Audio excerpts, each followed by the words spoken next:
রাজনৈতিক দলের সরকার আর রাজনৈতিক সমর্থনের সরকার অনেক ডিফারেন্স আছে। তারা জনগণের নার্ভ কতটুকু বুঝতে পারবে, জনগণের সাথে কতটুকু কমিটমেন্ট, তাদের লিগেসি কোথায়, তাদের দায়বদ্ধতা কোথায়, তাদের জবাবদিহিতার জায়গা কোথায়, আপনি খেয়াল করবেন। আপনাকে ভাবতে হবে কিন্তু এই বৈষম্যবিরোধী ছাত্র আন্দোলনে আমাদের ছোট ভাইয়েরা, তাদের বয়স কম, তাদের আকাঙ্ক্ষা টিকে আছে, কিন্তু বাস্তবতাটা তো ভিন্ন।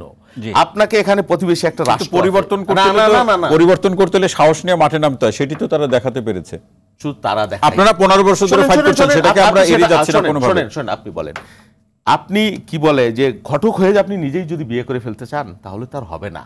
90-এর গণ আন্দোলন যারা করেছে ডাকসুর নেতৃত্বে, তারা সরকার পরিবর্তনে মূল ভূমিকা পালন করেছে, গুরুত্বপূর্ণ ভূমিকা পালন। তারা কি বলেছে আমাদের মতো এটা চলতে হবে, আমাদের মতো? আমাদের গণতন্ত্র কিন্তু একটা ট্র্যাকে ছিল, কিন্তু হাসিনা এই 15 বছরে 8 সালের পরে এসে সেই ট্র্যাক লেস করে দিছে, এবং সেটা আওয়ামী লীগের জন্য খুব শোচনীয় পরাজয় পরিণতি, সেটা আমরা দেখেছি।